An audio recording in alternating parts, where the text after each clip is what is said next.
Good morning বন্ধুরা, এখন বাজে সকাল 9:30। আর এই দেখো আমাদের প্রিন্স বাবু এখানে খাটের পরে ওর দিদির সঙ্গে বসে আছে। আমরা এখন ঘুম থেকে উঠলো, কারণ আজকে রবিবার। 9:30টার সময় ঘুম থেকে উঠছে সব। আর বাইরে দেখো কেমন কুয়াশা, চারিদিকে প্রত্যেক দিন এরকম কুয়াশা পড়ে। 9:30 বাজে, আর এই কুয়াশার মধ্যে তোমাদের দিদিভাই দেখো ঝাড়ু লাগাচ্ছে। তুমি এখন কেন ঝাড়ু লাগাতে গেলে? তুমি রেখে দাও, রাখো না, না রেখে দাও, একদম রাখো। ঠান্ডা ঠান্ডা লেগে যাবে, তারপরে বুঝবে। এই যে ভিজে ভিজে আছে না, ভিজে যাচ্ছে ঝাড়ু দিয়ে, তার জন্য একটু ঝাড়ু লাগাচ্ছি। প্রিন্স, বাথরুমে কি করিস? এই ঠান্ডার মধ্যে ঝাড়ু লাগাইয়ে একেবারে সে হরিদ্বারের মতন ঠান্ডা ঠান্ডা হাওয়া। তোমার মুখ ফুক কিছু দেখা যাচ্ছে না, দেখো এইমাত্র ঘুম থেকে উঠেও ফিট পাবে যে বাইরে চলে আসতে দেখেছে না আমাদের, এও বাইরে চলে আসছে। লোমগুলো দেখো কিরকম খারাপ। একদম যাবি না, একদম। দেখো ওর মাম্মির পিছন পিছন, তোর সব সময় ওর মাম্মির পিছন পিছনে থাকে। ইস্যু করবে মনে চলে যাচ্ছে বাইরে। এদিকে আসো, আসো, আসো, আসো। বাথরুমের থেকে বেরিয়ে এসে এই যে ঘরে চলে যাচ্ছে। ঘরে গিয়ে ইস্যু করতে পারে, কিন্তু না না, ঘরে যেন করবি না বাবা, বাথরুমে যা। প্রিন্স, তো চলো বন্ধুরা, আমি এখন তৈরি হয়ে নিয়ে আমি বেরোবো অফিসের দিকে। তুমি রেখে দাও, দেখো কিরকম অবস্থা। তুমি এর ভিতরে তুমি ঝাড়ু লাগাচ্ছ, ঠান্ডায় একটা কিছু হলে তুমি কি করবা বলো? মুখে কদম ফুলগুলো ফুটে আছে। আজকে যাবো। শোনো, ওনার কথা কি, ওনার মুখে কদম ফুল এখানে সব জায়গাতে। আমার কি অবস্থা দেখো, বুড়ো মানুষের মতন মুখ একেবারে কুকছে মুখছে। ঠান্ডাতে সব অবস্থা খারাপ। তোমাদের দিদিভাই এই যে চা বসিয়ে দিয়েছে, এখন চাটা হোক, একটু খাবো, যাই একটু বাজারের দিকে যাবো, অফিসেও যাবো। আজকে সানডে, তো সানডে স্পেশাল। দেখি, ইচ্ছা আছে মটন ফটন নিয়ে আসার। তো সকাল সকালে যদি মটনের দোকান খুলে যায় তাহলে তো নিয়ে আসবো, নাহলে আমি অফিসে চলে গেলে আর আসা হবে না। তোমার হাতে কি প্রসাদের পলিথিন মনে হচ্ছে? এর উপর রাখো, এই চেয়ারের উপর রাখো। আর চেয়ারটা দেখো, এই চেয়ারের অবস্থা কি। আমাদের প্রিন্স দেখো খুঁচে খুঁচে কি করেছে, একদম চেয়ারটা নষ্ট হয়ে। দেখো ওর সব থেকে ফেভারিট এই টেডি বিয়ার। দিয়ে না, দিয়ে না, বিশাল নোংরা, দিয়ে না, ধোবো তারপর। চলো চলো চলো চলো। এই দেখো আমরা একটা জায়গায় যাচ্ছি, কি বাবা, যেরকম মনে হয় না ধোঁয়া, সেরকম দেখছো, কিচ্ছু দেখা যাচ্ছে না। লোকের ঘর বাড়ি, কেউ কোথায় দাঁড়িয়ে থাকলে বোঝা যায় না। আগে নোংরার গাড়ি নোংরা নিতে এলে কি করতাম জানো তো, সিঁড়ি বেয়ে নিচে যেয়ে দিয়ে আসতাম। এখন আর সেটা করি না, পলিথিনে বেঁধে ওরকম ওপর থেকে নিচে ছুঁড়ে ফেলে দিই, তাহলে আর নিচে যেতে হয় না। বর বলছে এত ঠান্ডায় আমার কোনো কিছু খেতে ইচ্ছা করছে না, হালকা পাতলা কিছু করে দাও, সেটা খেয়ে অফিসে বেরিয়ে পড়বো। তাই ওনাকে এখানে দেখো চা, ব্রেড আর অমলেট করে দিয়েছি, আর ওনার লাঞ্চে দিয়েছি রুটি, সবজি আর টক দই।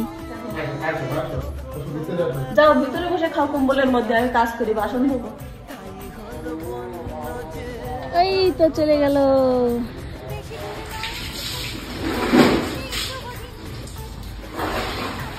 এটা কিন্তু ওয়াশিং মেশিনে ধুতে মানা হয়েছিল পাপা। আমাকে না প্রত্যেকদিন গাদা গাদা জামা কাপড় ধুতে হয়, একদিনও মিট যায়নি যে আমি জামা কাপড় ধুইনি।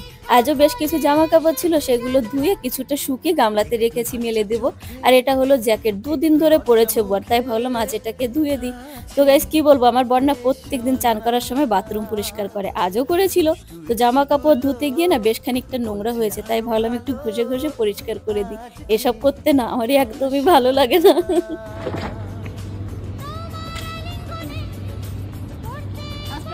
রোদ উঠে গেল বাবা, এরকম যদি প্রত্যেকদিন হয় কি মজা হয়, তাহলে এত শীত ভোগ করতে হয় না আমাদের। মজা হি মজা, বাবার তো মজাই মজা। এখন যাবো রান্না করতে, ওইদিকে বর নিয়ে এসছে মাটন, মাটন গুলো পরিষ্কার করতে হবে, তারপর রান্না হবে। এই প্রিন্স, তুই কি করিস পাগল? হ্যাঁ, মুটন। কি মুটন? মুটন আবার কি? মুটন মানে মটন। তোমার জলদি এটা কে খাবে, তুমি জানো? আমি তুমি না। চলো পরিষ্কার করে ফেলি।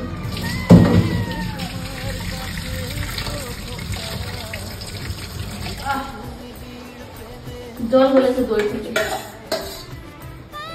ঠান্ডার জন্য দাঁড়ানো যাচ্ছে না, যাচ্ছে জানো। আর এখন এই রান্নাটা হবে, এরপর আমার বরকে ফোন করবো অফিসে যে আমার রান্না হয়ে গেছে, তাড়াতাড়ি করে আসো খেয়ে যাও। আমার বরের ভীষণ ফেভারিট মাটন, মাটন হলে আর কিছুই চাই না। আর আমার মেয়ে আমার বাড়ির সবাই ভীষণ ভালোবাসে মাটন, শুধু আমি বাদে। আমি তো আগে মুখেই তুলতাম না, শুধু তোমাদের দাদা ভাইয়ের কথা শুনে শুনে এখন একটু খাওয়া শিখে গেছি বুঝলে। মাম্মি আমিও তো খাতাম না। হ্যাঁ, আমার মেয়ে খেত না, আমাকে বলতো মাম্মি তুমি খাও তাহলে আমি খাবো, কিন্তু আমার আগেই শিখে গেছে খাওয়া। আর এখন চিকেন মুখে তুলতে চাই না মাটন হলে। আজ রান্না করতে না অনেকটা লেট হয়ে গেছে, মাটন রান্না করেছি, মাটন রান্না করতে অনেকটা টাইম লাগে, তো তার উপরে ছেলে মেয়ে তারা দিচ্ছে মাম্মি টিউশনে যাব, লেট হয়ে যাচ্ছে। ওরা 4টের সময় বাড়ি থেকে বেরোয় বুঝেছো। তো এখন ছেলে মেয়েকে খেতে দেবো। আজকে আমাদের বাড়ি বেশি কিছু রান্না হয়নি, যেদিন বাড়িতে মাটন চিকেন রান্না হয় না সেদিন আর অন্য কিছু দিয়ে কেউ খায়ও না। তো আজকে রান্না হয়েছে ভাত, বাঁধাকপি ভাজা আর মাটন। মাটন তো আমার বাড়ির সবাই খেতে খুব ভালোবাসে। এই দেখো মাটন রান্না হয়েছে, বেশি গ্রেভি রাখিনি, শুকনো শুকনো। মাংসটা হেভি হয়েছে, দারুণ দারুণ। রান্না কে করলো সেটা বলো এগুলো আগে। তুমি খাসির মাংসটা না এত সুন্দর রান্না করো, পিসগুলো দেখো হাত দিয়ে এমনি ছাড়িয়ে যাচ্ছে, একদম কোনো কামড়ানোর দরকার, টানার দরকার নেই, এই যে একদম ফ্রেশ একদম। আর তোমাদের টেস্টটা দাদা কিরকম? খাচ্ছে একটু দেখো, কড়াইয়ের প্রায় অর্ধেক শেষ, তাই? আমি সবে মাত্র 1 পিস নিয়েছি, একটুখানি আলুর টুকরো ইনি ভীষণ ভালোবাসে মাটন। বাবা তাড়াতাড়ি যা, ছেলে মেয়ের খাওয়া দাওয়া কমপ্লিট, এখন যাচ্ছে টিউশনে। আর আমাদের প্রিন্স বাবু দেখো মাংস খেয়ে শুধু হাড়টা পড়ে রয়েছে, খাচ্ছে কেমন বলে দেখেছো। হয়ে গেল প্রিন্স, ঝাল নাকি ঝাল। বেশ কয়েকদিন হলো বাড়ি থেকে কোথাও যাওয়া হচ্ছে না, তাই বর তো লাঞ্চ করতে এসেছে, ওনাকে বললাম চলো দুজনে একটু ঘুরে আসি। ছেলে মেয়ে তো টিউশনে গেছে, সঙ্গে করে প্রিন্সকে নিয়ে যাচ্ছি। তো গাইস আজকের ভিডিওটি এই পর্যন্ত, কেমন লাগলো কমেন্টে জানিও, ভালো লাগলে চ্যানেলটি সাবস্ক্রাইব করে নিও, যারা ফেসবুক থেকে দেখছো তোমরা আমার পেজটি ফলো করে নিও। সবাই ভালো থেকো, বাই বাই।